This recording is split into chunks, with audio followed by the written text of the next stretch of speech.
please settle down. We'll start the proceedings.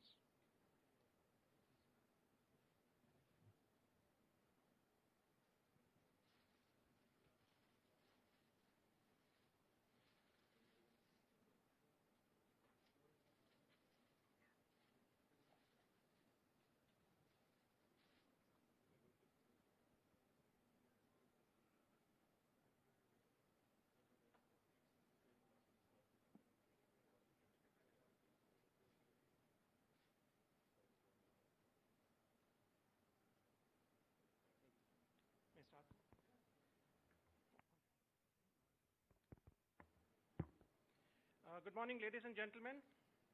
On this momentous occasion of unveiling of the electric vehicles and energy storage policy 2020-2030, we from Telangana government and our knowledge partners from Yes Bank welcome all of you sitting here today. In addition to this, we have gone in hybrid mode today, wherein we also have people attending virtually, which includes dignitaries from ARAI, ICR, Invest India, MeitY, and all across the country. A warm welcome to all of you, especially those guests who have joined us virtually from the web.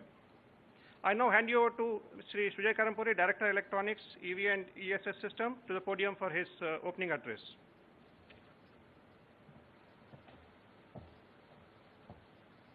Hi everyone, thank you for being here for the first EV Summit from Telangana, where we are unveiling our policy for electric vehicles and energy storage solutions.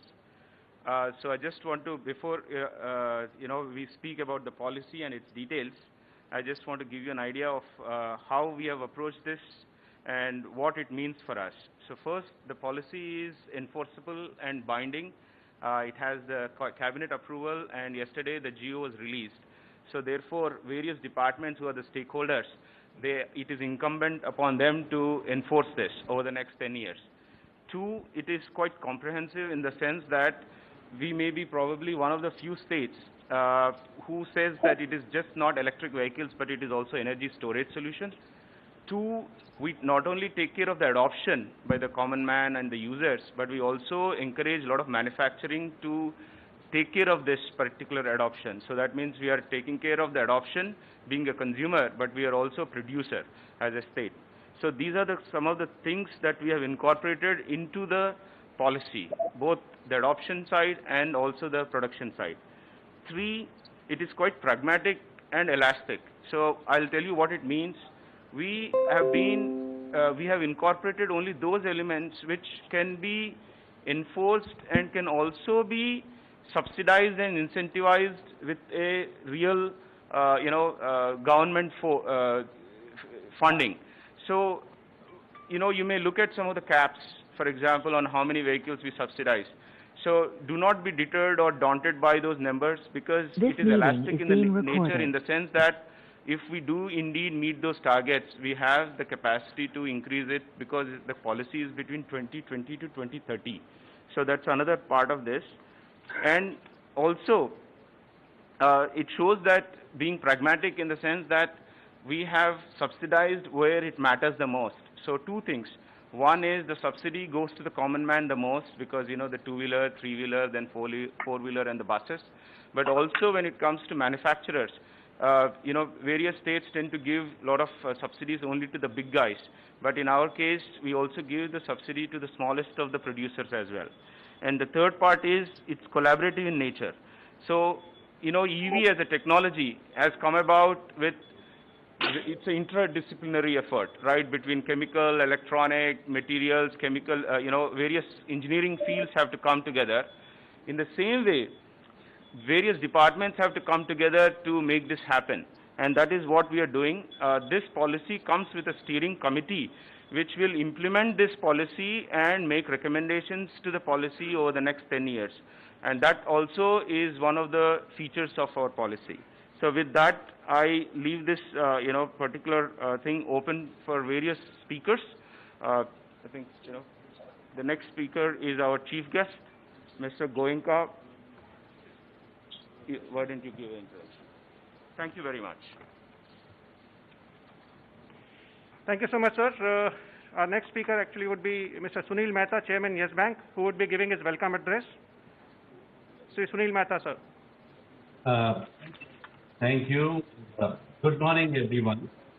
Honorable Minister Shri K.T. Ramarao, Honorable Minister Shri Puvada Ajay Kumar, Dr. Pavan Goenka, MD and CEO Mahindra and Mahindra, Shri Jayesh Ranjan, Principal Secretary, Industries and Commerce, IT, Electronics and Communications, Government of Telangana. Shri Sunil Sharma, IAS Principal Secretary, Transports, Roads and Buildings, Government of Telangana.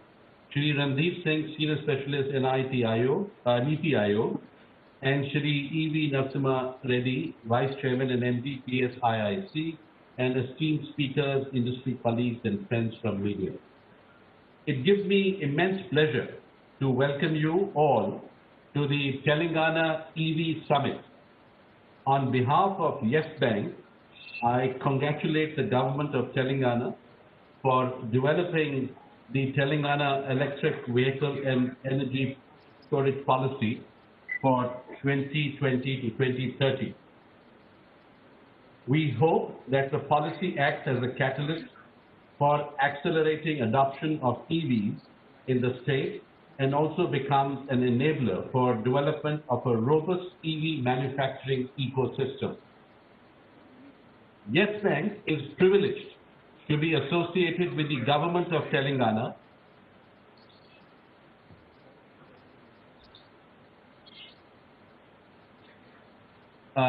I'll repeat, there was some disturbance. Yes Bank is privileged to be associated with the government of Telangana and to have supported the policy development by facilitating industry stakeholder outreach. Telangana is recognized globally for its immense contributions across industries and particularly in the IT and pharmaceutical sectors. The state, under the leadership of Honorable Chief Minister Shri K. Chandrasekhar Rao, has been undertaking several progressive initiatives for creating a favorable business environment. The government's commitment towards growth and overall development is evident from the state's impressive performance in the recently announced Ease of Doing Business rankings. My special compliments to Shri K.T. Ramarao for his dynamic and growth-oriented leadership. On my several interactions, Mr. K.T. Ramarao, with you, my respect grows with every interaction with you, and I know with the kind of leadership and the leadership skills that you display, I have no doubt that Telangana and Hamara Bharat will eventually become Mahan as we all want it to be. Initiatives such as T-Works and T-Hub are highly commendable and play a key role in promoting innovation and entrepreneurship.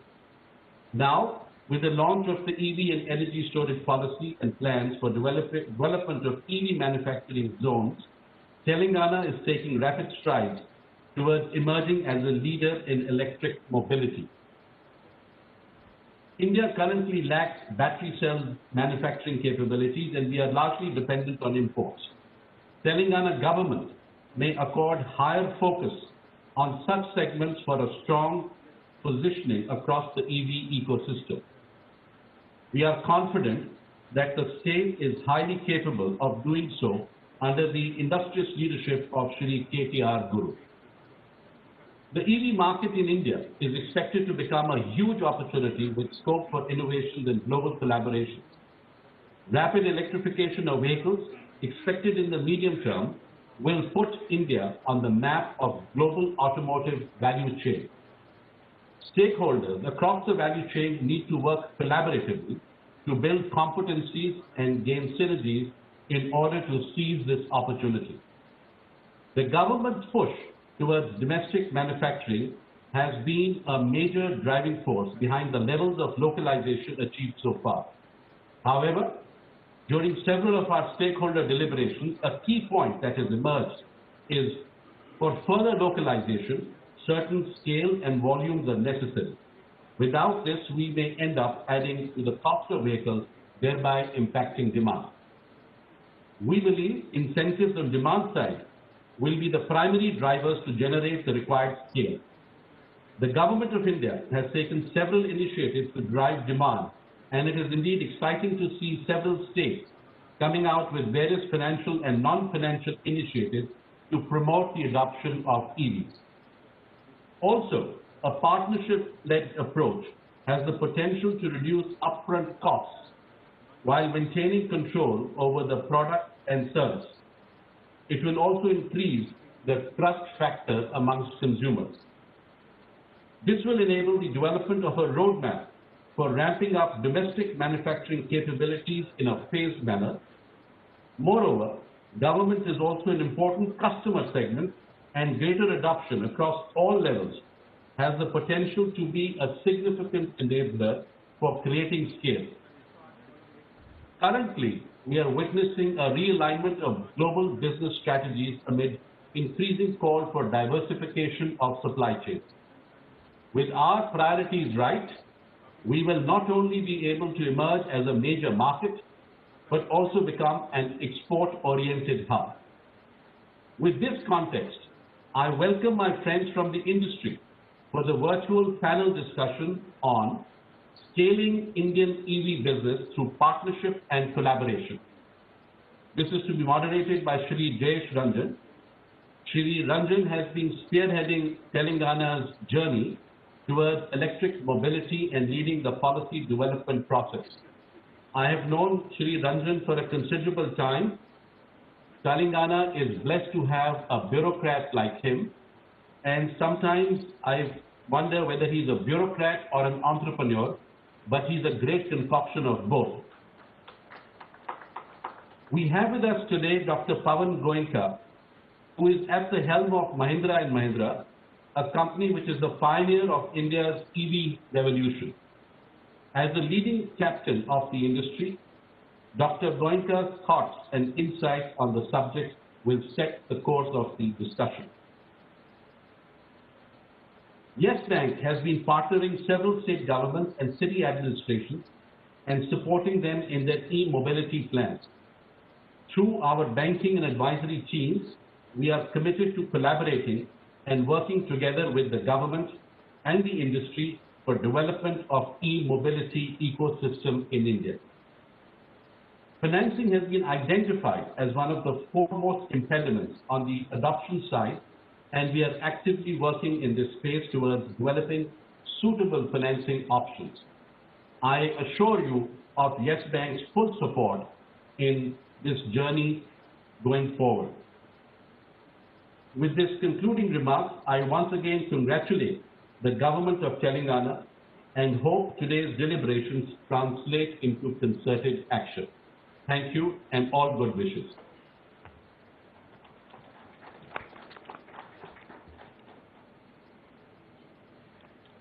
Thank you so much, sir, for the electrifying speech in this EV ecosystem, and thank you for being a knowledge partner and making this happen today. We next have Ms. Anna Roy, a senior advisor from Niti Aayog, for the keynote address. Ma'am, the stage is all yours. She will be speaking virtually.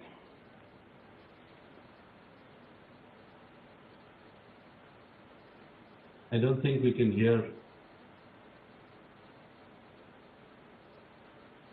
I don't think we are getting audio on the...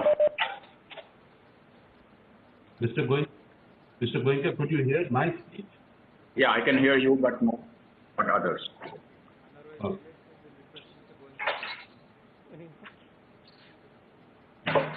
What we'll do is we'll shift Ms. Roy to the next slot. In the meanwhile, we'll fix up the audio and video. In the meanwhile, we would request Dr. Pawan Goenka, MD and CEO of Mahindra & Mahindra Limited, our chief guest for today, for his special address. Thank you. Can you hear me? Am I audible? Yes, you are. Dr. Goenka, yes. Honorable Minister Sri K.T. Ramarao and Sri Puvadda Kumar, Jayesh Ranjan, and other officers from the state of Telangana, Sri Sunil Mehta, and Ladies and gentlemen, it is my pleasure to be present here today on this very important occasion of the launch of EV policy of the state of Telangana. When I had met Sri Ramarao last time physically, and that was eternities ago now, looks like.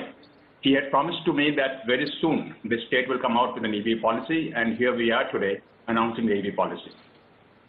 At Mahindra, we are celebrating 75 years of our group, and the state of Telangana holds very special significance for us.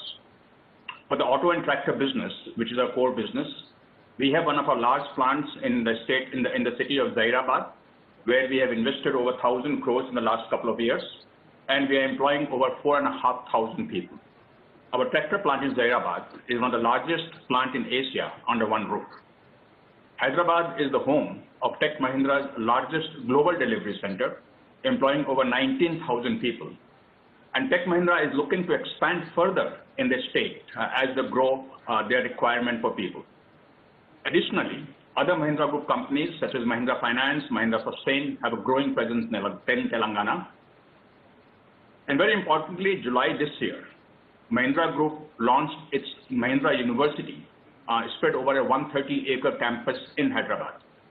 Overall, as Mahindra Group, we are very happy to partner with the state and its people on the road to progress and prosperity. I would like to thank the state for the support that they have always given us. We also have future plans for the state. We are developing a new tractor series called K2. This is being developed actually in Japan, and this is by far our most ambitious tractor product development project ever. And we have decided that Zairabad plant will be the sole location in India to manufacture this tractor. This will lead to more than doubling employment in the tractor plant. We are also looking to bring our next phase of expansion in electric vehicles to the state, thanks partly to the policy that is being announced today. I would like to congratulate the government of Telangana for the launch of the state EV policy, which will be unveiled very soon. It's a very progressive step towards ushering in sustainable mobility.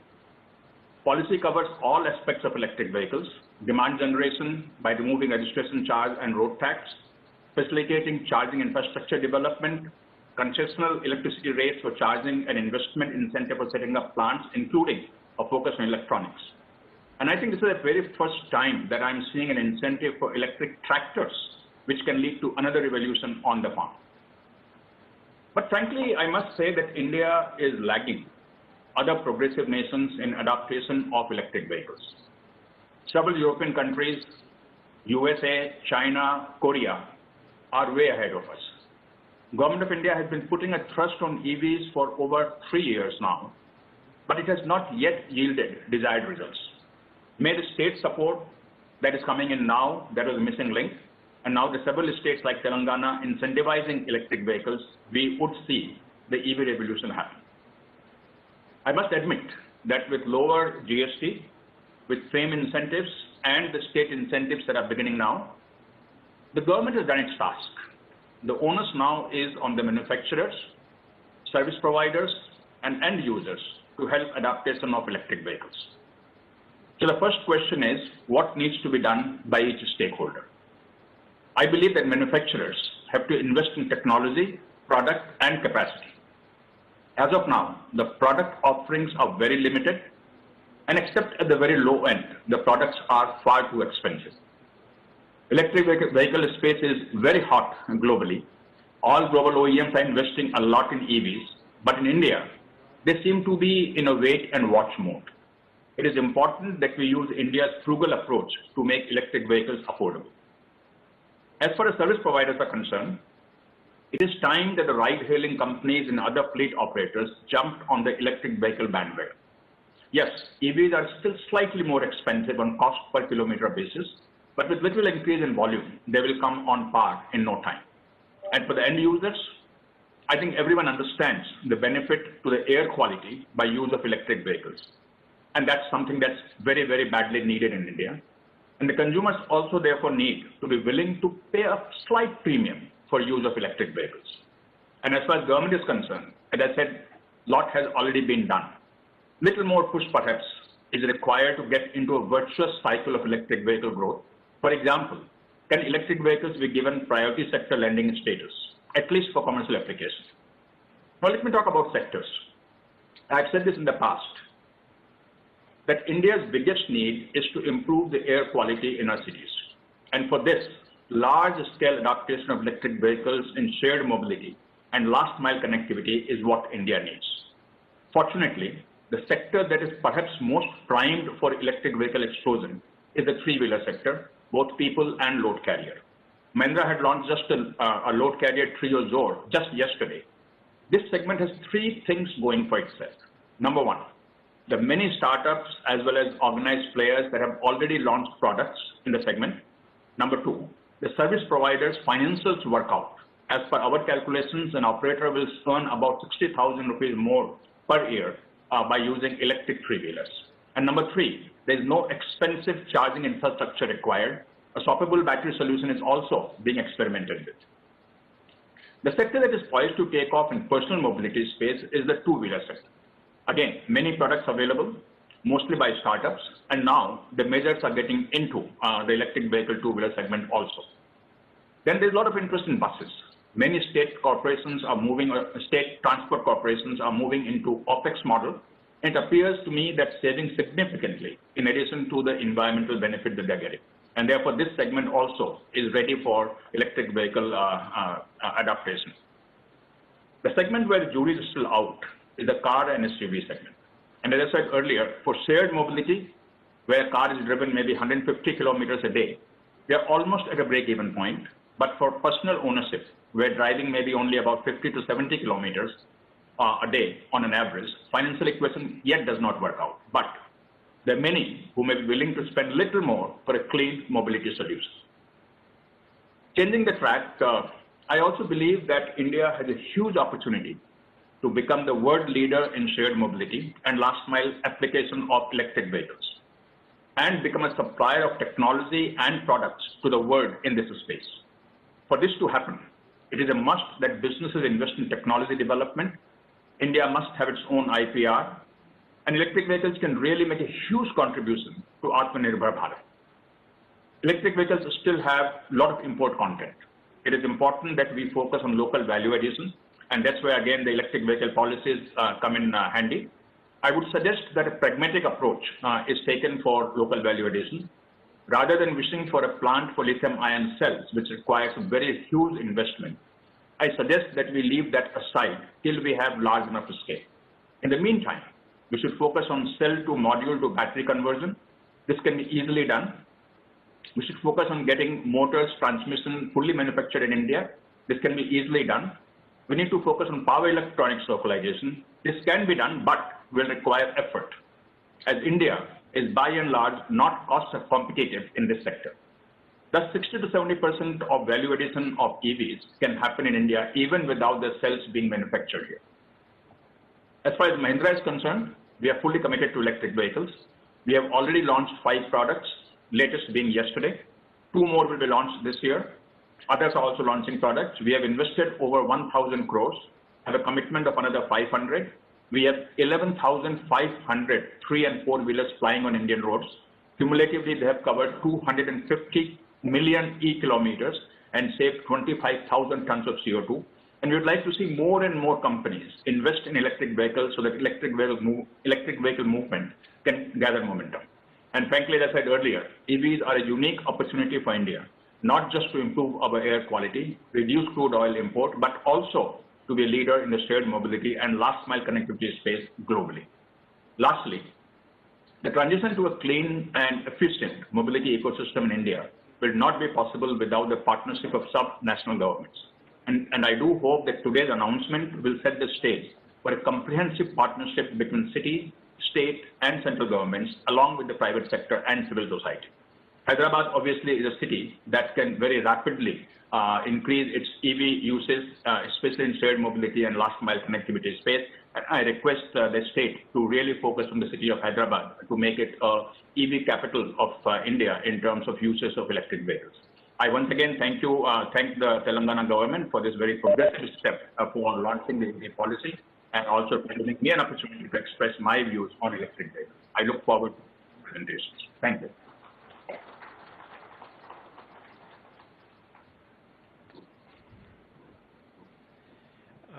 Thank you so much, sir.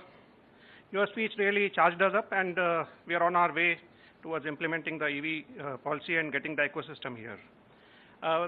Ms. Roy's system has been put okay, and now we'll have Ms. Anna Roy, from Niti Aayog to kindly address us.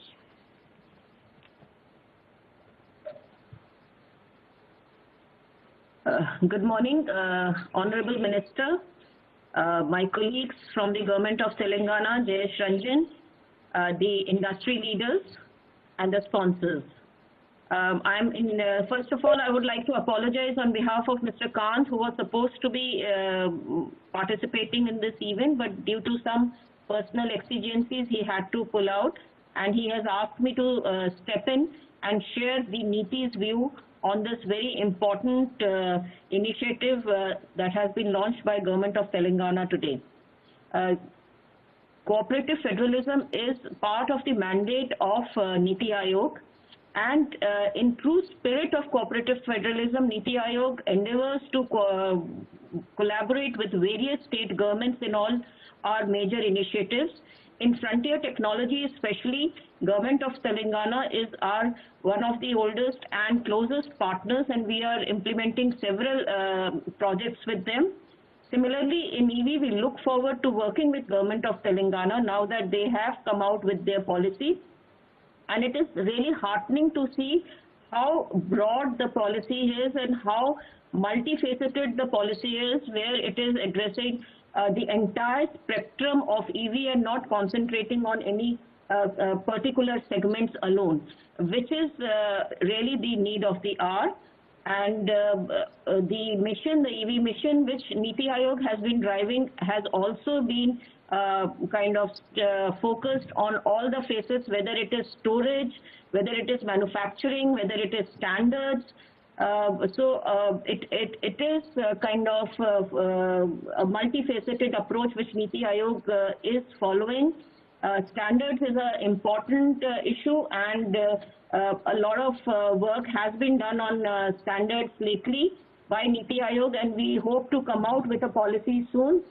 Secondly, on the FAME, it was mentioned by our previous speakers, and on FAME 2, we are ready to launch. The advisory board is in place, and hopefully FAME 2 will achieve the desired results for accelerating the manufacturing. The one important thing on which I will like to stress and end my observation is that we should not ape a particular country, and our policies and our initiatives should be focused on the context, the Indian context. So what is the demand like? What is the user framework like? Are we really are we really aligned to the West when we talk about the user framework, or is our ecosystem different? So that is one area which Niti Aayog has been working on. And in view of Niti Aayog, our OEMs presently are quite capable in meeting the kind of demand that the ecosystem throws up. And we feel that all our policies, all our initiatives need to be aligned with the context, and we should develop our own narrative, and we should have our own curated policies and initiatives to achieve the big goal that we have set for ourselves. Climate change is an important thing. EV is an important part of it. Niti Aayog also practices what it preaches. All our vehicles are today EV. And going forward, we look forward to collaborating with Government of Telangana in this area as well. And only when state governments take such important initiatives can important policies which are pan-India really achieve success. So I wish the Telangana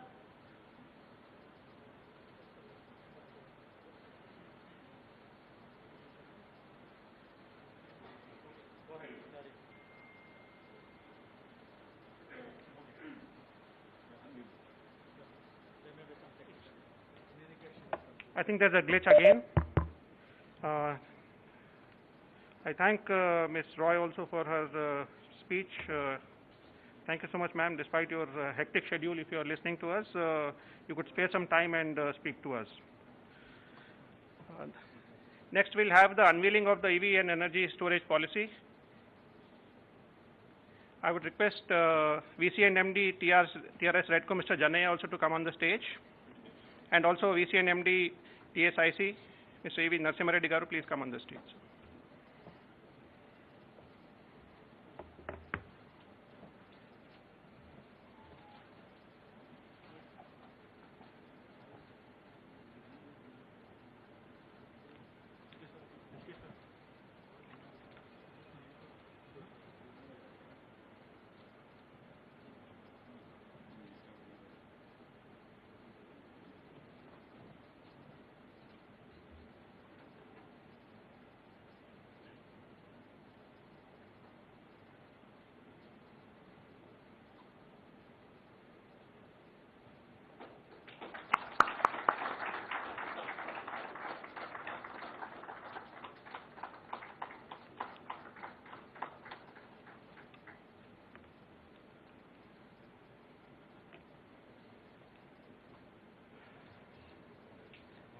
Thank you so much, sir. For our virtual participants, the EV policy has been uploaded on the website. You may kindly have a look if you would wish to.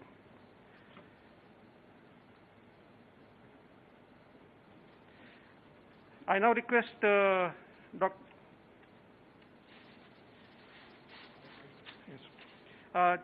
now request Sri Jayesh Ranjan, IS Principal Secretary, to cover the policy highlights for the EV and ESS policy.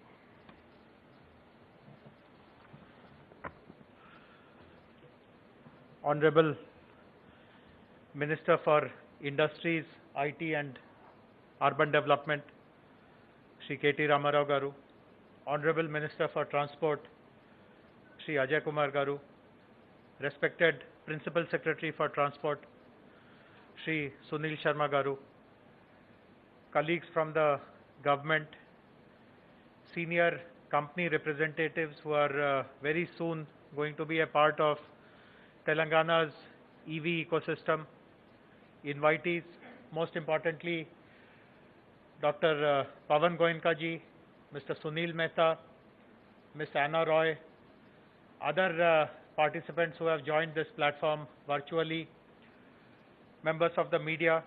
First of all, it's a very milestone day for all of us when our honorable ministers have launched the EV and ESS policy.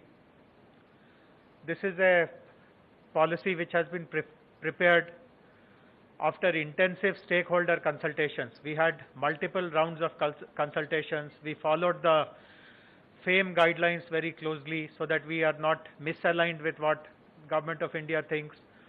And finally, I feel very proud that we have been able to come up with a very comprehensive and a very practical policy. There are millions and millions of policies in our country, but the criticism usually is that these policies don't translate into action. So we have taken care to ensure that only those provisions are put in the policy which are actionable, and there is an ownership by some government agency or the other for implementing those components. I would like to very quickly share the key highlights of the policy which our honorable ministers launched just now. The policy is available on our website. You can go to the Invest Telangana website, invest.telangana.gov.in, and you will be able to look at the entire policy document, but I'll be happy to share some salient features with you. So when I mentioned that this policy is very comprehensive, it means that it has answers or solutions to both sides of the EV equation, which is how do you create demand for EVs, and secondly, how do you encourage people to manufacture and supply EVs. So the demands, to promote the demand side, we have experience now from different countries, from different cities across the world, that the lead is taken by public transportation. Once there are enough number of public transport EVs on the road, that gives a sense of confidence to people that yeah, EVs are working and there won't be any hassle at all.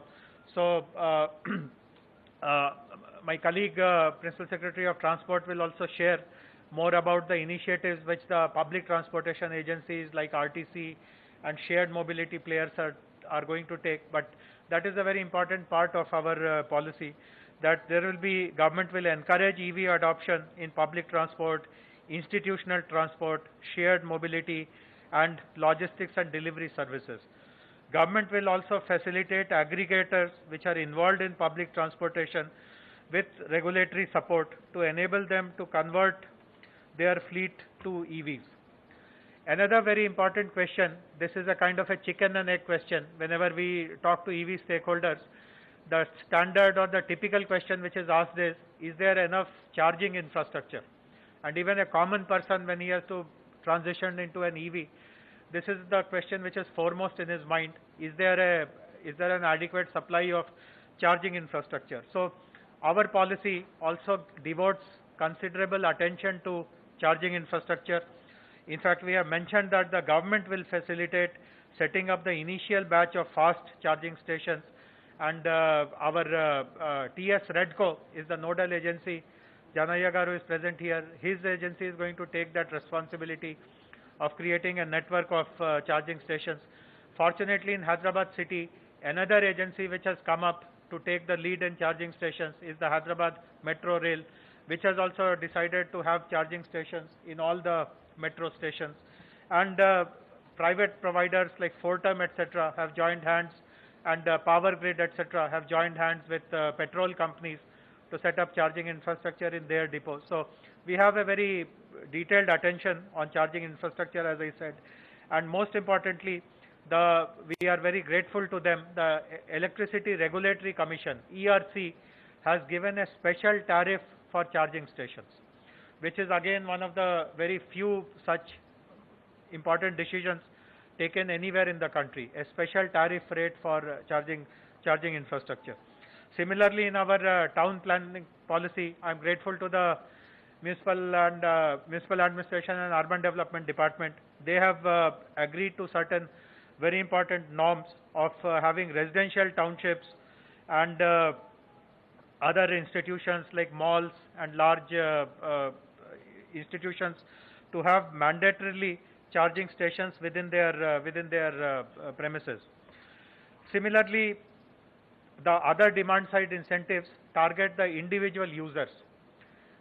Many people who are already having a conventional petrol or a diesel vehicle and who may like to shift to an electric vehicle, either because they are more conscious about the environmental consequences, social consequences, or as Dr. Goenka was telling, while the initial cost may be high, the maintenance cost is literally zero, and therefore you end up with large savings. Some of them may be motivated to think about EV. The government will further assist them by providing benefits like waiver of road tax and registration fee, 100% exemption of road tax, and waiver of registration fee for a specified number of vehicles. So, for example, 200,000 two-wheelers, 20,000 auto rickshaws, 5,000 commercial four-wheelers, 10,000 commercial good carriers, 5,000 private cars, 500 buses, and as Mr. Goenka pointed out, we have also included electric tractors. So whenever their Zahirabad factory manufactures electric tractors, they will be hopefully the first recipients of this particular scheme. So again, this is something which will help consumers when they think about the higher cost, and when they look at these offsets which are available, I'm sure they will feel tempted about getting into buying a electric vehicle and using that for their commute.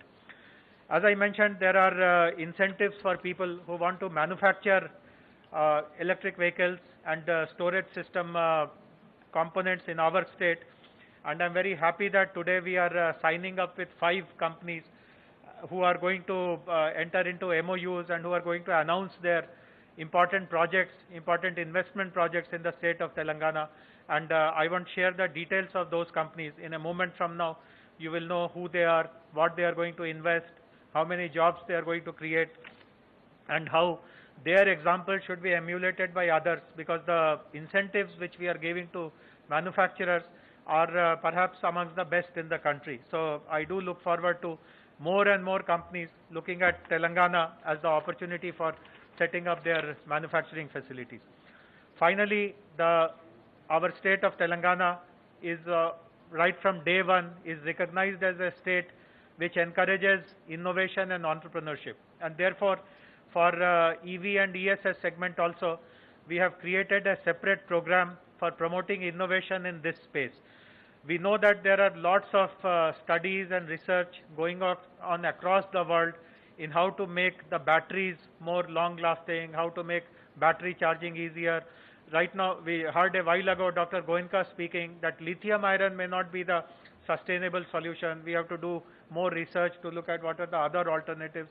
Lots of this research is being done by young people, innovators, startups, etc. So Telangana wants to encourage such people by setting up an EV research hub, and already we have received interest from IIT Hyderabad, who wants to partner the government of Telangana in promoting research. Similarly, we have interest from Japanese companies and corporations also, who want to support collaborative research between Telangana and Japan, located in Hyderabad. So with the help of these institutions, we will set up a center of excellence where research and R&D work will take place. We already have in Hyderabad the Non-Ferrous Technologies Development Center on NFTDC, which is running one such center of excellence under the Government of India's FAME scheme.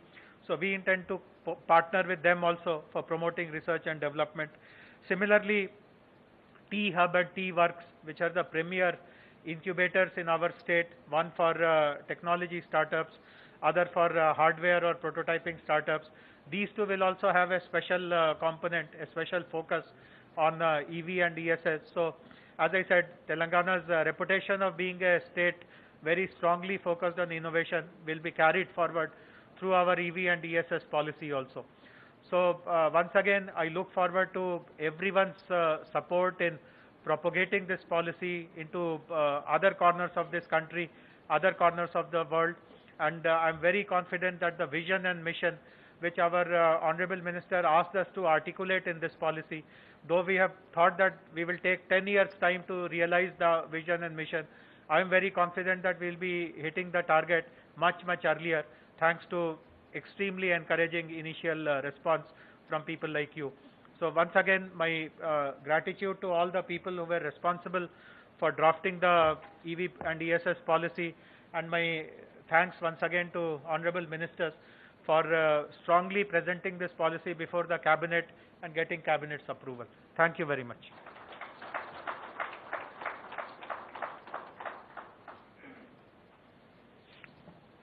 Thank you so much, sir, for the wonderful overview given on the policy. We would now request Sri Sunil Sharma, sir, IAS, Principal Secretary Transport, for his kind address.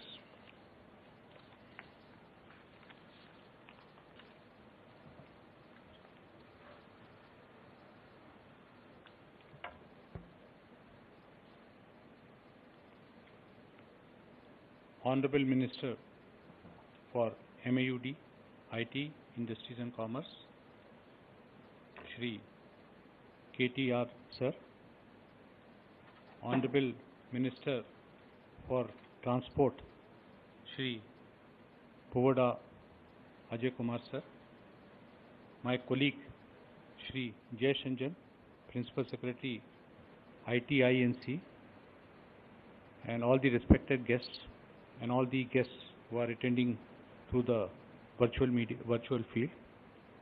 It's a very good day for us because this EV policy has been launched by Honorable Shri K.T. Ramarao Sir and Transport Minister Sir, and Principal Secretary has taken a lot of pains to see that it was drafted and ultimately it was passed by the Cabinet. As he has mentioned, Mr. Jayesh Ranjan, that public transport should be taken up in a big way, and that is the thing where ultimately that is going to be the future of transport. So in that field only, the aim of the Transport Department was to see that and ensure that electric vehicles are adopted in a big way. Now we have around 10,500 buses running in the entire state, RTC buses, which are transporting around 1 crore people per day, which is a very big number.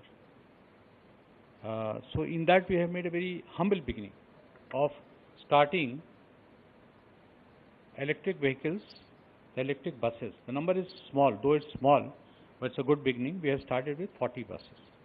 And under the FAME scheme, the scheme that is faster adoption and manufacturing of hybrid and electric vehicles, under the scheme, with a subsidy of 1 crore rupees to the company which is taking up the electric vehicles, they have started in the city. This was started, and it is doing very well. Because of the COVID situation, it was stopped for some time. Now it's being taken up. Now these vehicles are proving to be very, very efficient. Our practical experience says that by charging for 3 hours, we are able to run these buses for 300 kilometers.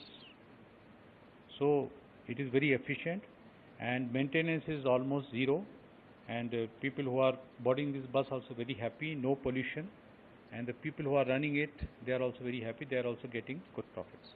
And we are also saving money. RT is also saving money, because the money which we were spending on diesel, that has been drastically reduced. Now this we want to, another proposal has been submitted for 325 vehicles under the FAME 2 scheme.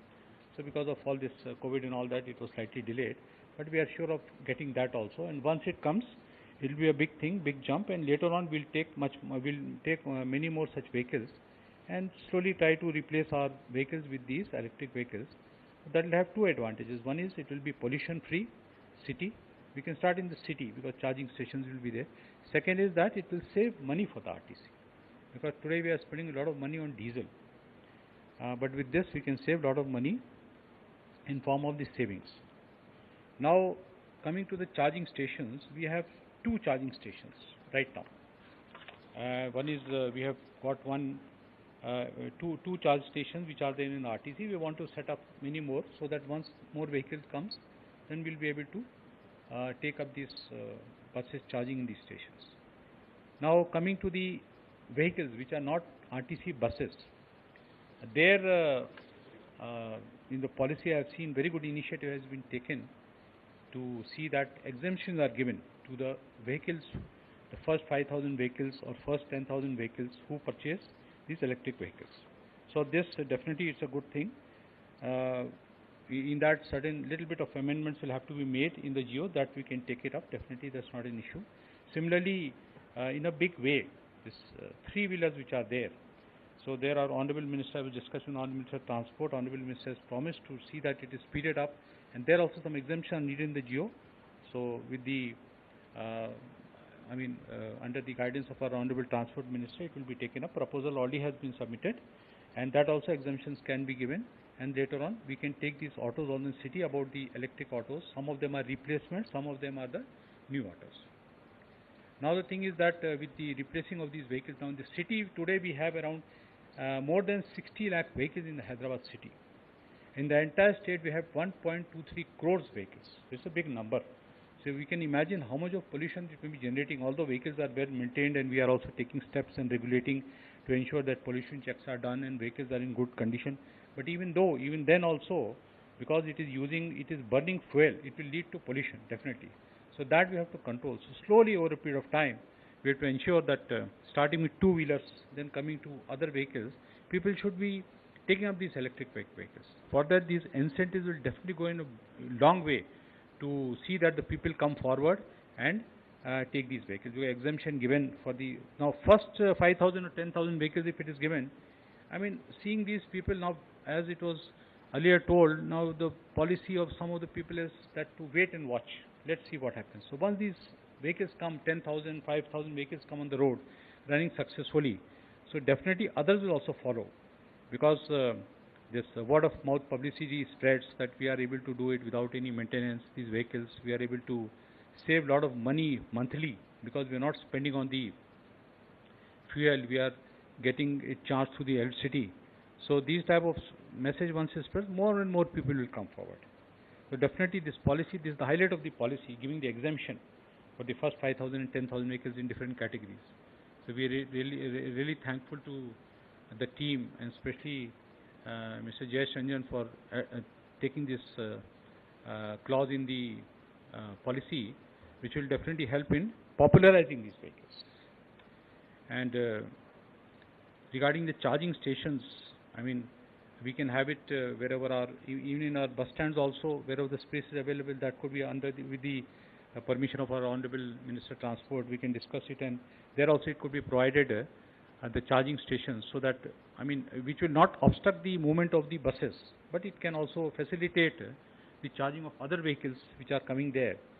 Because we in our bus stands also, we want to have a multi-pronged approach, that we want to have a, what is a PPP model type of thing, where apart from the bus stands and bus depots, we want to have some multiplexes, shopping complexes. In that, this charging station also could be a part of it. Similarly, my suggestion could be that already it is there, it was already discussed in the parking lots where the vehicles are waiting for 3 or 4 hours. So that will have to, I mean, while waiting, it will not be just idle, it will be charging. So that could be taken up in a big way. Now, solar paneling could be taken up in a big way, where charging could be through solar energy. So that would be almost free. I mean, the maintenance of the vehicle would be almost free. I was thinking, just imagining one day, suppose I have a solar panel on the top of my house terrace, and I charge my vehicle, so maintenance would be zero, because it would be, everything would be converted to electricity, and that would go in the battery of the car. So that could be taken up in a big way. So many such initiatives could be taken up to ensure that this policy is successful and more people take up. Through the transport department also, I was discussing with the transport commissioner, we can also have some meetings with the people, and we can, whenever they come for renewal of the license and all that, we can educate them about the electric vehicle policy and about the electric vehicles and about the incentives which are given. So this, through that also, message will spread.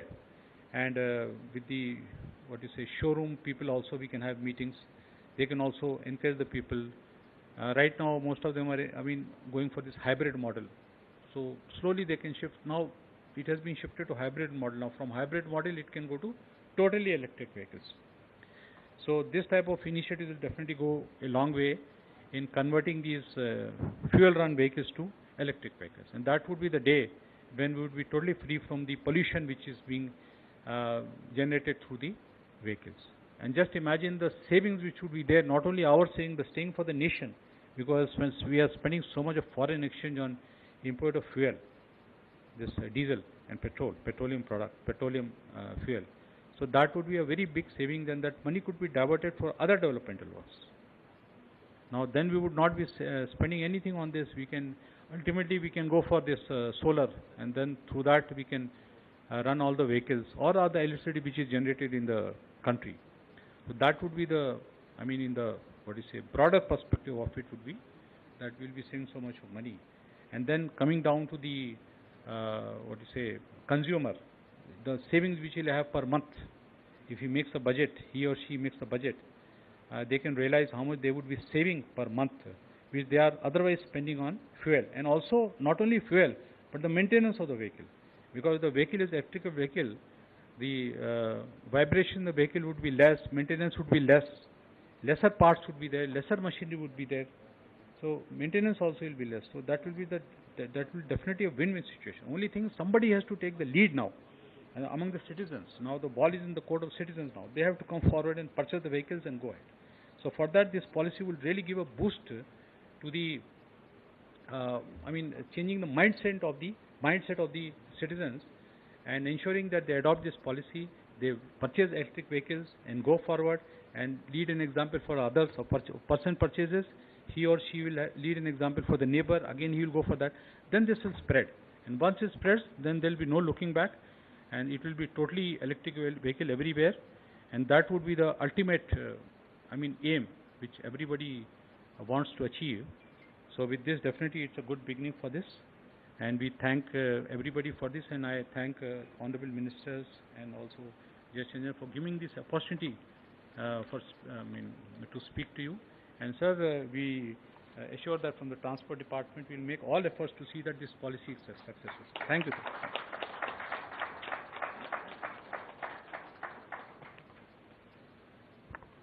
sir. Before we continue with the proceedings, let me have the honor to welcome our Minister, Sri Indrakant Reddy Garu. He is the Minister for Endowments, Land and Environment and Forest. Thank you for joining us, sir.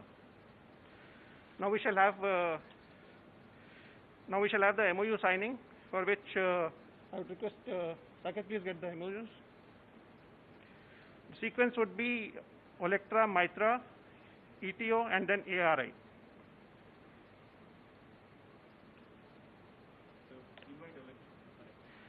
The electro team, please come over, led by Shri Pradeep Garu.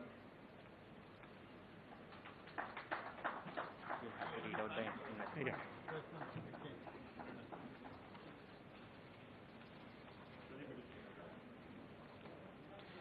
Ladies and gentlemen, for your information, Olectra will be manufacturing buses in Telangana. Investment is to the tune of 300 crores. Employment generation would be about 3,500 numbers. Time frame, first phase would be 3 years, and the rest would be 2 years, total of 5 years, and land requirement is about 100 acres. Congratulations, sir.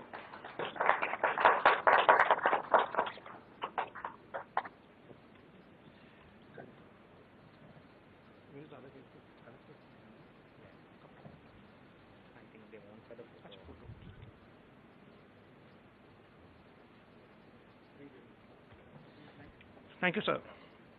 Next would be the Mytrah team. Mr. Vikram, please come over, and his team. Mytrah would be investing about 2,000 crores in this state. Employment generation of 2,250. Product, as already covered, would be electric buses. Time frame would be 3 and 5 years.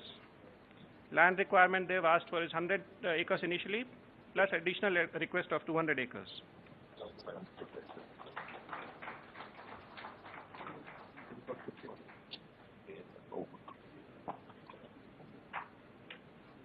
Thank you so much. The next MOU to be signed will be ETO Motors team. Mr. Venugopal has not been able to make it, but his team is here. Please come over, sir. Mr. Raval from ETO Motors. The investment would be about 150 crores. Employment generation would be 1,500. EV three-wheelers is the product they will be launching. They're already in the state, but then in the new plant also they will be manufacturing three-wheelers. Time frame of about 3 years and followed by another 2 years for total investment.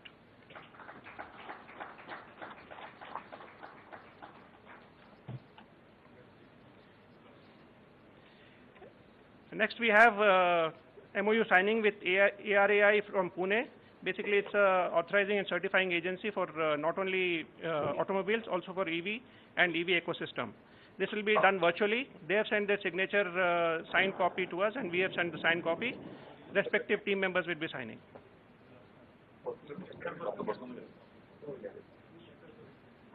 Could we finish that first?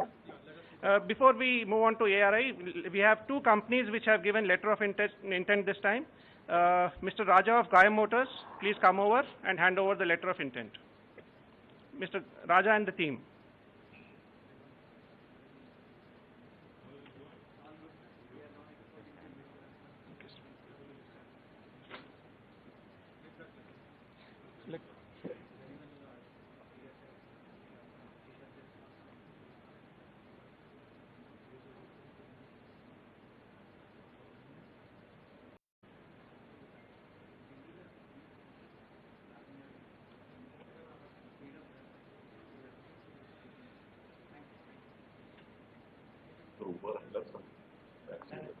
Thank you, sir. And the last letter of intent is from Pure EV, Mr. Rohit Vadra.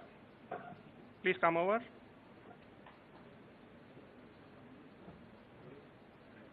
They will be setting up a 2-wheeler plant in Telangana.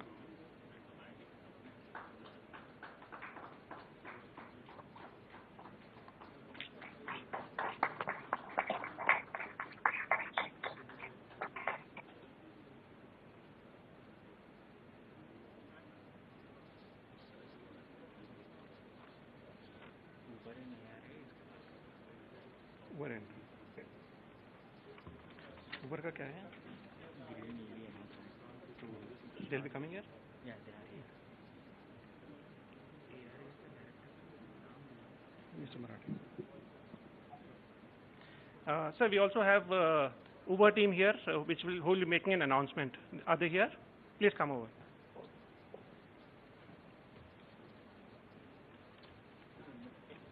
They'll just make a brief announcement and then we'll move on to the next.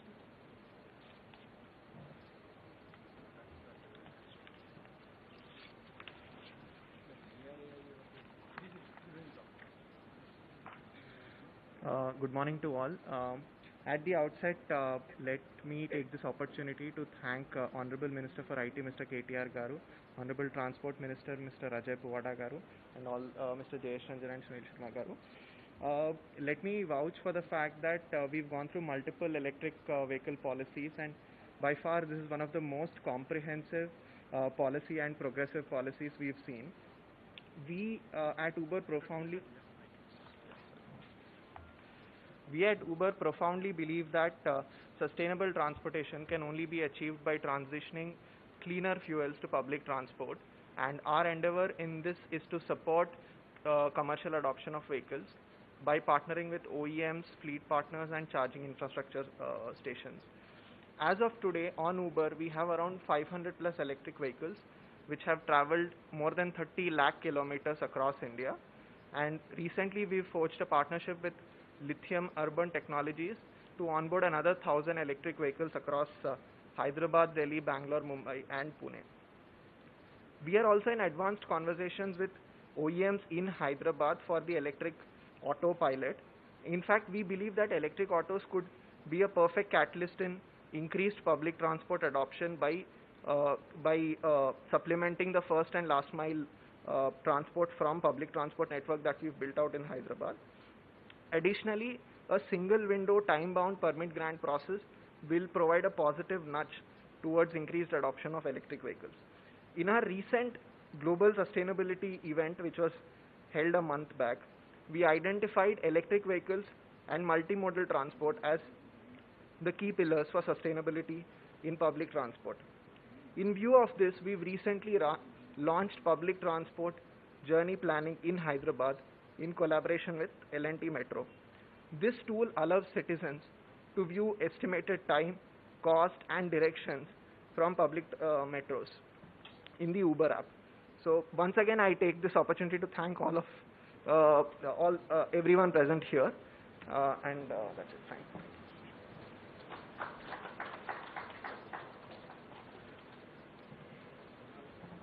Thank you so much. Next, we'll have the MOU signing with ARAI, in which Mr. M.B. Marathe, Director of ARAI, will be signing from Pune, and Mr. Sujay Karampuri will be signing on behalf of the Telangana government.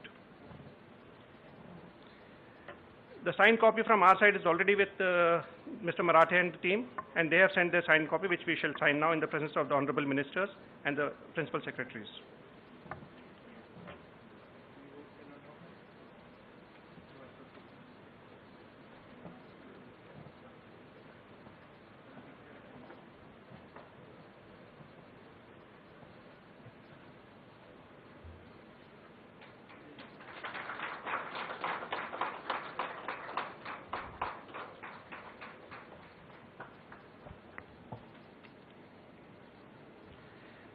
Thank you so much, Marathe sir and team from ARAI, and thank you so much, Sujay sir. And next, we would now moving on to, we should continue with our proceedings.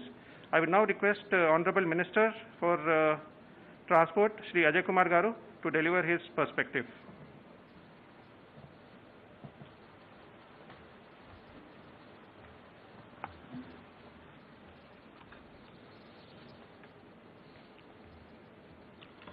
Honorable Minister for Information Technology, MAUD and Industries, Shri K.T. Ramarao Garu, Honorable Minister for Endowment and Forests, Shri Indakaran Reddy Garu, Principal Secretary, IT and Industries, Shri Jayesh Ranjan Garu, Principal Secretary Transport, Shri Sunil Sharma Garu, the dignitaries who are attending this policy launching program physically and virtually, my dear friends, I first of all feel privileged to share this dais with our dynamic and young KTR Ramarao Garu, who in fact is the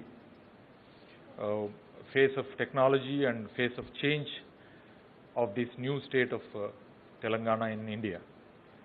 He is the brain behind the changes and the reforms in Telangana when you take the first policy of TS iPass, which has come, and later he has recently came up with TS BPass, and today, with his great efforts and initiation, the Telangana Electric Vehicle and Energy Storage Policy 2020 to 2030 is being launched. Practically, the Transport Department right now has got the details of, as on 27/10/2020, a total of 5,431 electric vehicles are being registered in Telangana, consisting of mainly 4,292 motorcycles, 491 motor cabs, 194 e-rickshaws and e-carts, and 40 TSRTC electric buses. With this policy which is being launched with the initiation of our great leader K.T. Ramarao Garu, the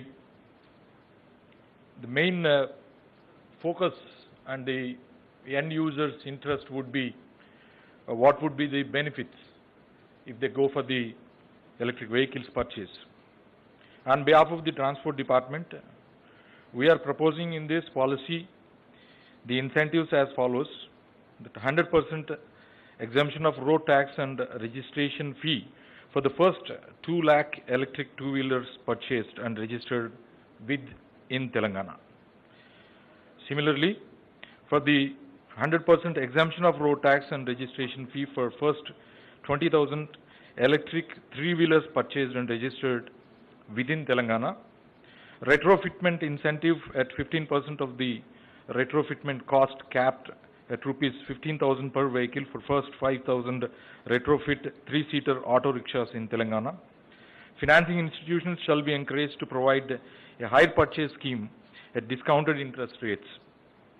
And incentives for the electric four-wheeler commercial passenger vehicles such as taxis, tourist cabs, etc. 100% exemption of road tax and registration fee will be offered for the first 5,000 electric four-wheeler commercial passenger vehicles such as taxis, tourist cabs, and purchased and registered within Telangana.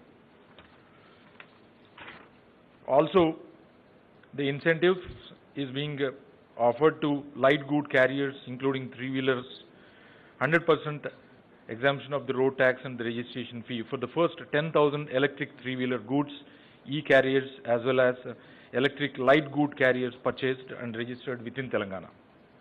Also, 100% exemption of road tax and registration fee for the first 5,000 electric four-wheeler private vehicles purchased and registered within Telangana. And finally, the 100% exemption of road tax and registration fee for the 500 electric buses first purchased and registered within Telangana.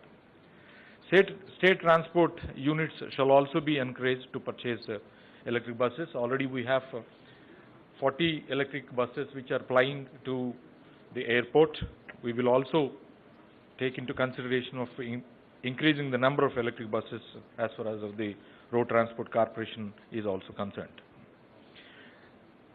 The tractors, which also would be encouraged in giving exemption of taxes, both under road tax and the registration fee, as and when the electric tractors are launched. Now, with these incentives from the department, there is another policy matter which has also to be relaxed, is the GOMS number 137 and GOMS number 14, which were imposing restrictions on the three-wheelers, auto rickshaws, the replacement and the restrictions GOs, which are to be relaxed and which is under the process. So with this, as far as my transport department is concerned, a whopping of few hundred crores of exemptions will be offered to the end users by doing this. Now, our request is that these benefits should be passed on to the end user, and the manufacturers are requested from our department and from the government to be more liberal in fixing the prices of the electrical vehicles in all sects like that, that is the two-wheelers, three-wheelers, and the commercial and non-commercial four-wheeler vehicles.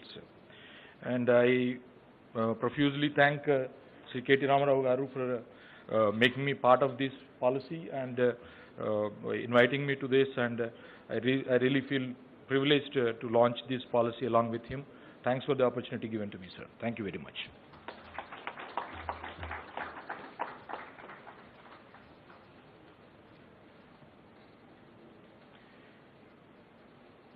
Thank you so much, sir, for the wise words. We now move on to the next event. I would now request Honorable Minister Sri K.T. Ramarao Garu to come and give a special address.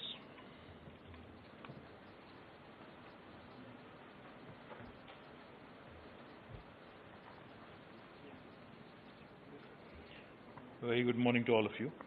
Honorable Minister Transport Sri Puwada Ajay Kumar Garu, Honorable Minister for Forest, Environment, Science and Technology, Endowments and Law, Sri Indra Karan Reddy Garu,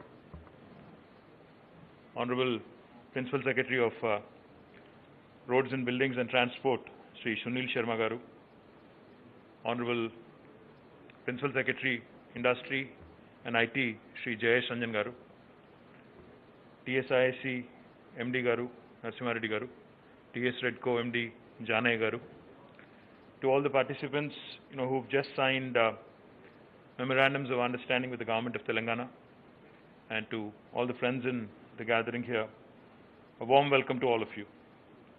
Before I go into my formal speech, I would also like to acknowledge my bad, we live in a virtual reality kind of situation today, so I forgot to acknowledge Sri Pavan Goenka, who's joined us, especially the chairman, so CEO of Mahindra Group, and Sri Sunil Mehta ji of the Yes Bank Group, and Srimati Anna Roy from Niti Aayog.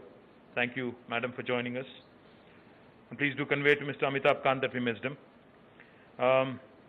Before I go into my formal speech, I just wanted to say one thing quickly.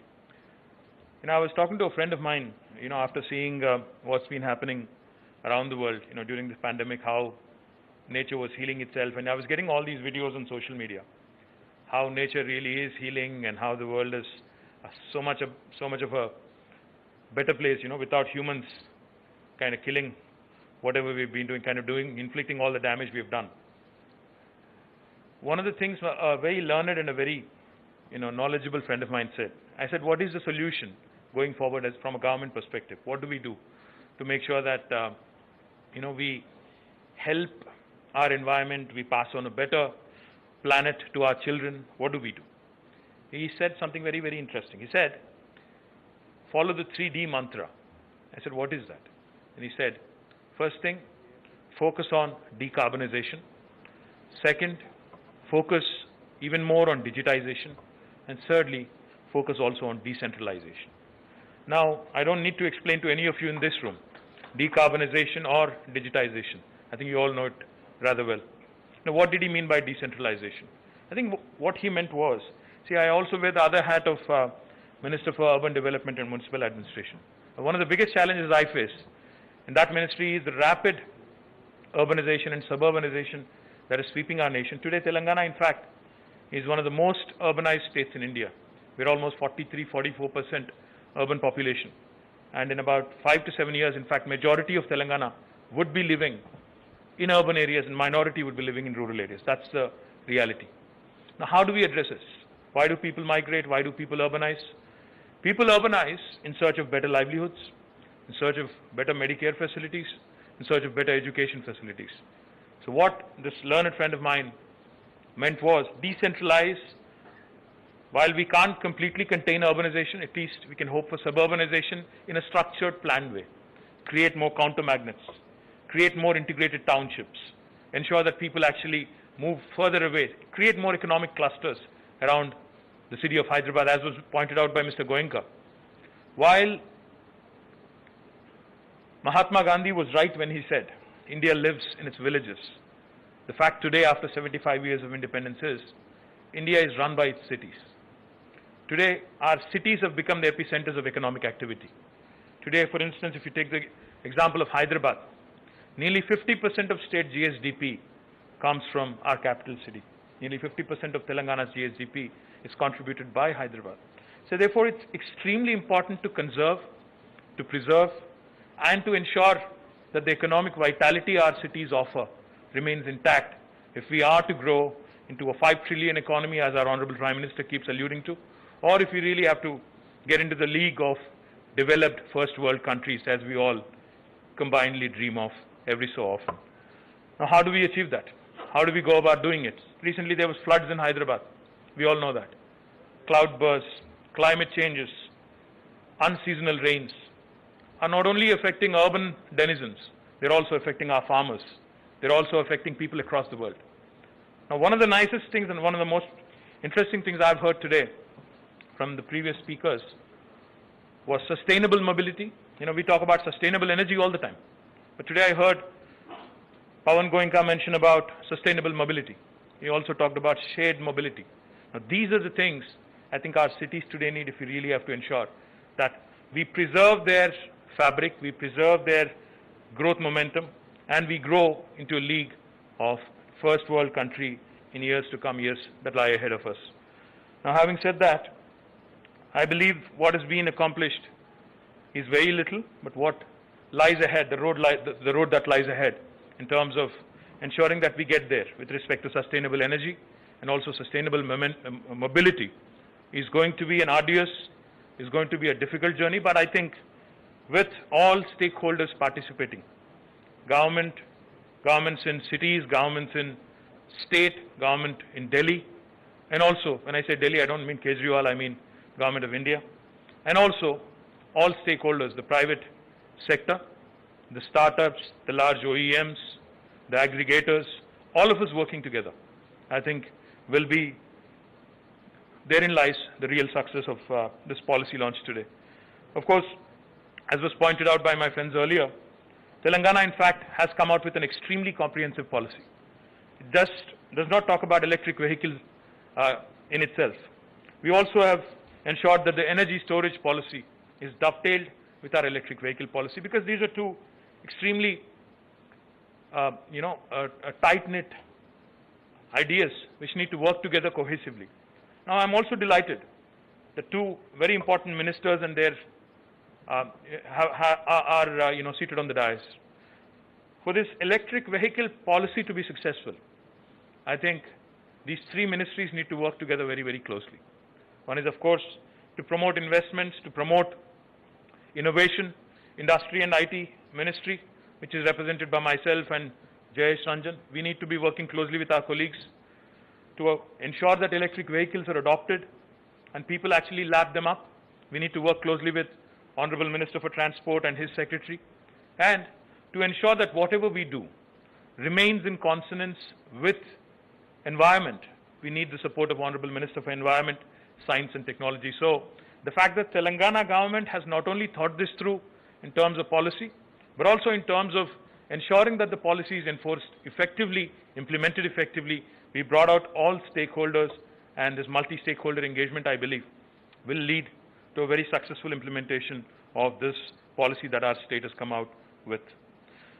As I pointed out, Hyderabad is today our capital city, and it is the epicenter of our economic activity. This city today, in fact, I urge not only Mr. Pawan Goenka and to every electric vehicle manufacturer in the city, our dream today, in fact, as we launch this policy, is to make great strides of progress in electric vehicle adoption and also make our city and our state the epicenter of electric vehicle manufacturing and adoption. Now, I offer the city of Hyderabad as a test case for all electric vehicle manufacturers to come and work with us. Come and work with our Hyderabad Metro Rail. Come and work with our MMTS. Come and work with our RTC and see how together we can explore better public transportation solutions, better shared mobility solutions with our aggregators, Uber, Ola, and many others out there. We could work together jointly to ensure that more and more people are taken away from their private vehicles, which are gas guzzlers today, to these wonderful vehicles which are environmental friendly. The state is already, in fact, one of the leaders in sustainable energy production. we've made, as I pointed out, when we started our journey about 6 years ago, we only had 45 megawatts of solar energy being produced from our state. But today, I'm delighted to share with you that we are number 2 in the country with more than 4,100 megawatts of solar energy production in a very, very short span of time. That goes to show you the commitment of our Honorable Chief Minister, Shri K. Chandrasekhar Rao Garu, to renewable energy, to sustainable energy solutions. And we are looking to also, of course, ramp up all possible energy solutions, especially on the sustainable front.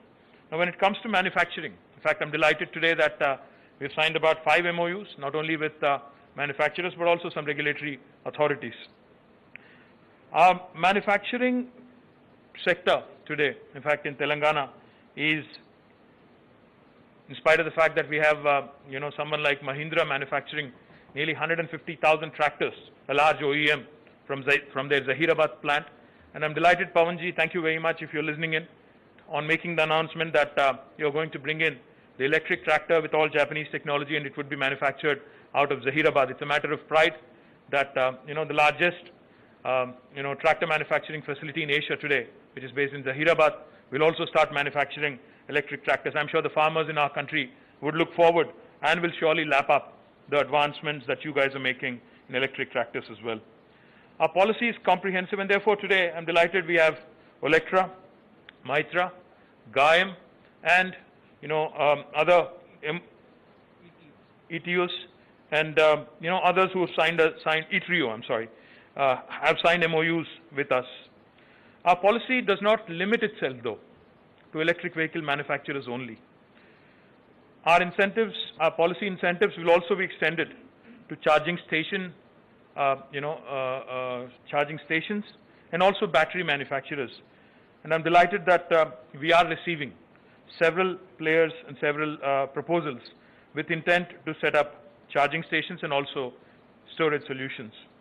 Now, I also wanted to quickly point out 2 things. Like I said, a cohesive approach between departments, between the various facets of my ministry, that is the industry and commerce, also need to be in place if we have to make a EV policy a truly successful policy. So therefore, let me share with you that in our state today, we have the largest electronics manufacturing cluster. If you look at them in a combined way, we have more than 1,000 acres of land available at our disposal.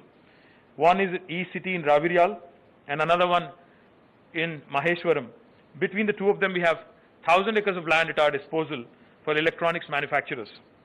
Likewise, we also have a huge NIMZ, the National Investment Manufacturing Zone, based out of Zahirabad, where I already mentioned that Mahindra's, one of the largest OEMs of our country, has a significant plant.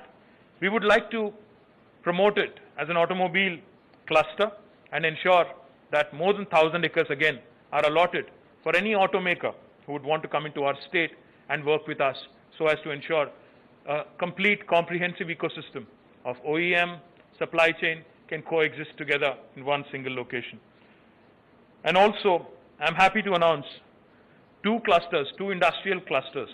One in the Chandanvalli Sitarampur cluster in Shabad in Rangareddy district, which is already attracting significant investment, and which is where I think both Olectra and Mytrah are setting up their plants, will shape up into an EV cluster. And also another very important cluster in Divitipalli in Mehboob-Nagar will also be developed as another new energy park, new energy and new EV cluster. Likewise, we also plan, in fact, to develop a mobility cluster, which I will be announcing soon, possibly sometime next month. We have, again, a number of very interesting technology players and also auto manufacturers who are coming together for the first time in creating this mobility cluster. So this approach of having an automobile cluster, an electronics cluster, an EV cluster, and also a mobility cluster, I think would provide that comprehensive ground for anybody who's interested in electric vehicle space to make Telangana their hub and look nowhere else, no further, for their enterprise and entrepreneurial ideas when it comes to setting up base in India.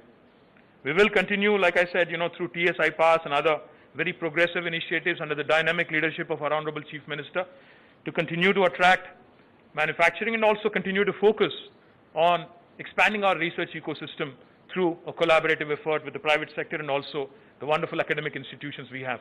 Let me also remind you that Hyderabad, in fact, has a significant base of electronics companies in the form of ECIL, and I'm not talking now, I'm talking legacy. ECIL, BEL, in fact, HAL, and all of these companies, all of these large public sector undertakings, which are having a significant presence in Hyderabad, have shaped up the ecosystem. And there is a large, small and medium entrepreneurial ecosystem that already exists, which will again propel our drive and our ambition to be the leading EV and leading electrified state in the country, as a leader, in fact. And let me just give you some broad statistics. When the world economy and India's economy also, in fact, has not been doing very well for the last more than a few quarters. In fact, as you all may remember, even before Corona hit us, I think the last 8 quarters preceding, the pandemic, also we have seen slowdown across the country.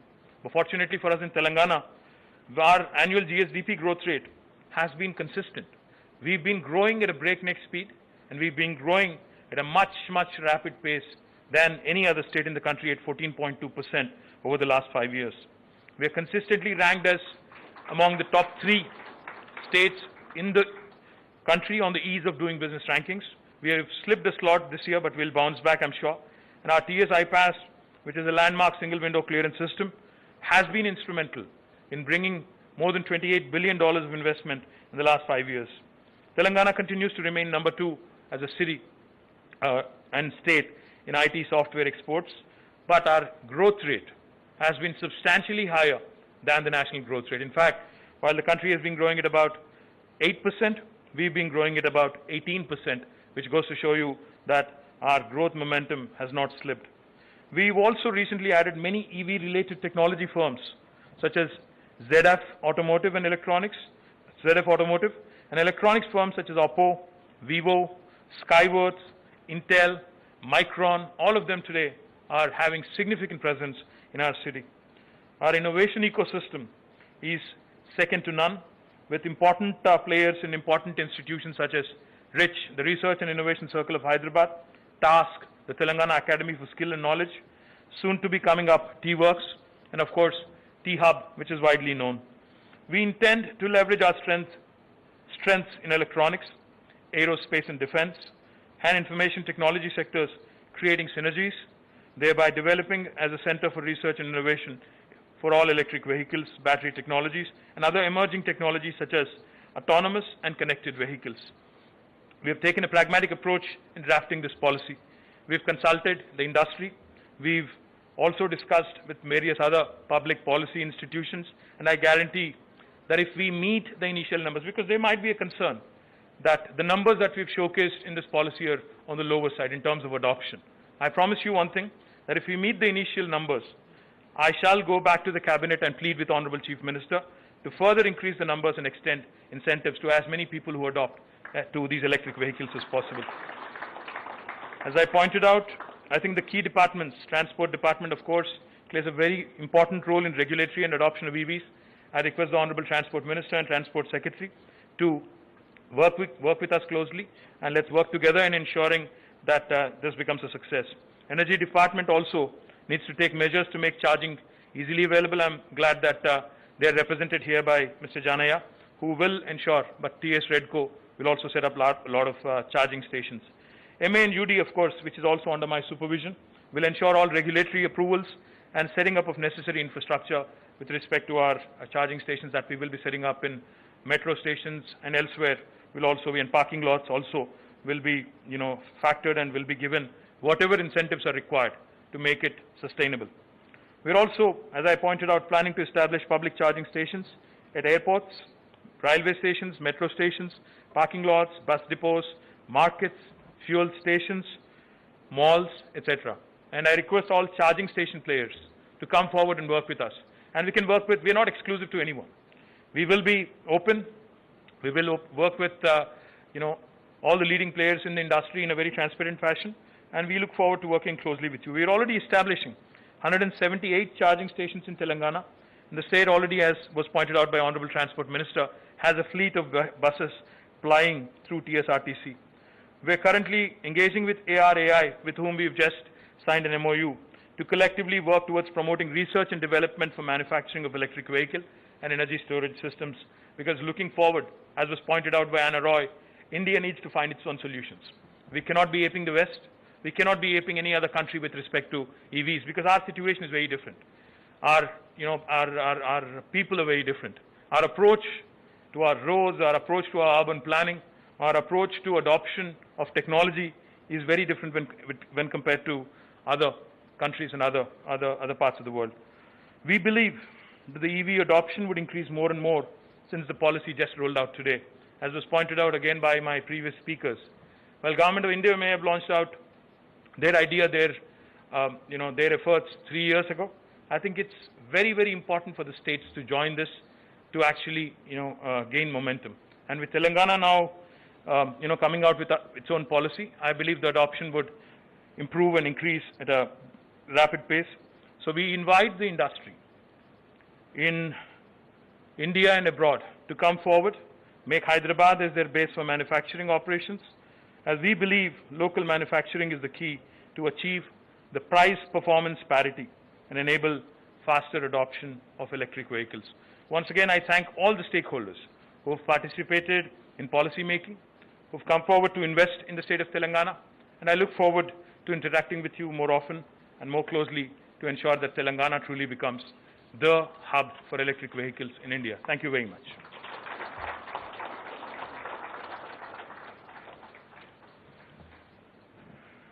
Thank you so much, sir, for providing the strategic perspective for manufacturing ecosystem in Telangana. Now we have Mr. Vijay Madhuri to come and give his talk.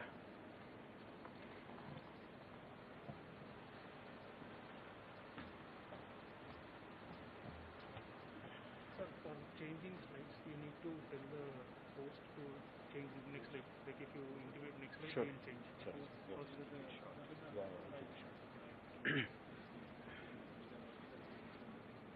Honorable Minister KTR Garu, Ajay Garu, Indrakaran Garu, Principal Secretaries Jayesh Ranjan Garu and Sunil Sharma ji, distinguished guests, ladies and gentlemen, thanks a lot for giving me this opportunity. Although I have to say it's very tough to speak immediately after KTR Garu and hold the spell of the audience. I'll try to do my best and also keep it short.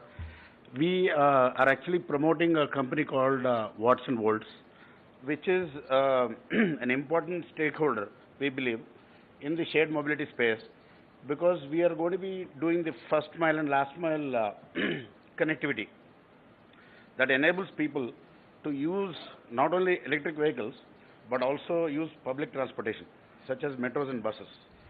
So this enables people to avoid getting crammed into shared autos, especially in view of the current pandemic that we are going through. There is a lot of reluctance to use public transportation because of the fear of getting crammed into shared autos for the first mile and last mile. So we are going 100% electric. We are starting with micro-mobility with e-bikes, e-mopeds and e-scooters. And we want to keep it as a simple pay and use system that would be available at all the major areas of the city and with a planned expansion for the rest of the country. It is based in Hyderabad, yes. Of course, it's based in Hyderabad. I also want to thank you, sir, and also commend the state of Telangana for always being pioneers in the areas, not in just in IT and pharma, but also now coming up with these policies on electric vehicles. We also plan to expand soon into Mumbai and Goa, sir, and then cover the other major metros in the country. Our partners, majorly Mr. Kedar and Vamsi, we all come from different backgrounds, but we are bound by the IT mantra, and we wanted to start a business that has not just a technology challenge, but also an exponential social impact, which we believe, I think this is exactly the right business, and I couldn't have found a better place to announce the launch of the company. Apart from the three of us, while we were actually looking for other promoters, we are also very lucky to find two celebrity promoters who actually share our vision in terms of what we are trying to do, social impact and the impact with respect to promoting EVs, with respect to promoting public transportation. One of them is right here, Mr. Vijay Devarkonda, the youth icon and pan-India star. The other gentleman who couldn't join us is Mr. Sunil Shetty. He wanted to join remotely, but he's in a hill station where there is a poor Wi-Fi connection. So he excused himself today.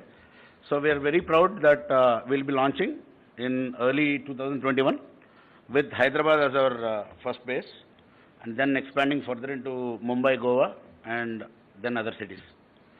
I would like to invite Mr. Vijay Devarkonda to say a few words here about the business and the reason why he sees it as important.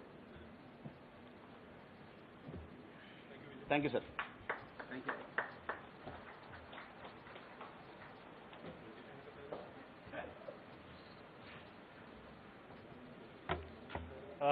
Too many respected leaders of the industry and policymakers here. I cannot wish you all by name, but my regards to all of you present here and present online.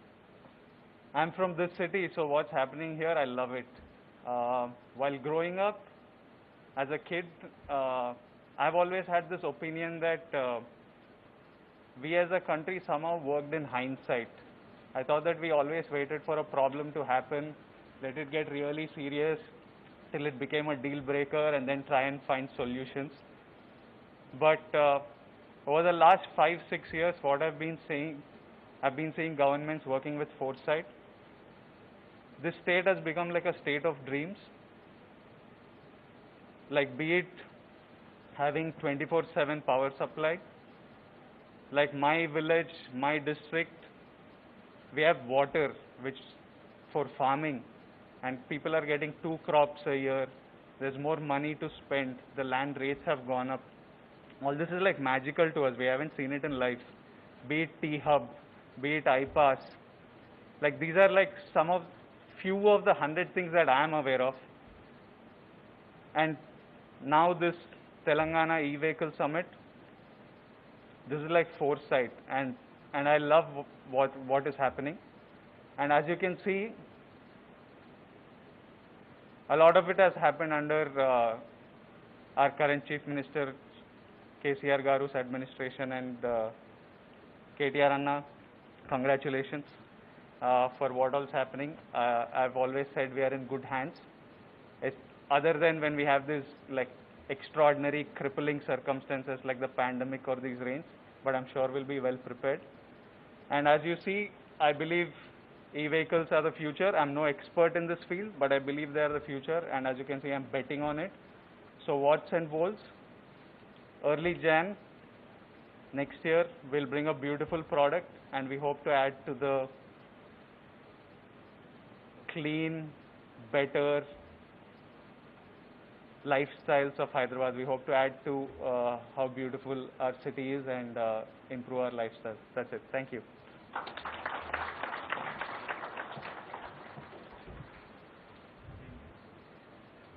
Ladies and gentlemen, with this we come to the close of the session. Thank you for being such a wonderful virtual and in-person audience. I now hand over you to Mr. Jayesh Ranjan for closing remarks.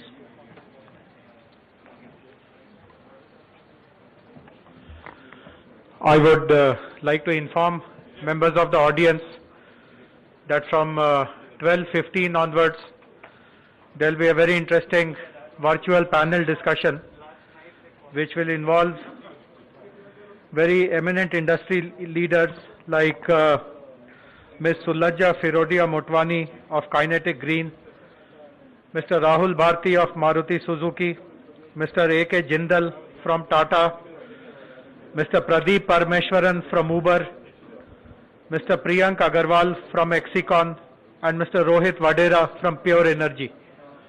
I would request audience members, if they want to participate and watch the panel discussion from this hall, it will be available on the big screen. Otherwise, you are welcome to watch it online from anywhere. Thank you very much.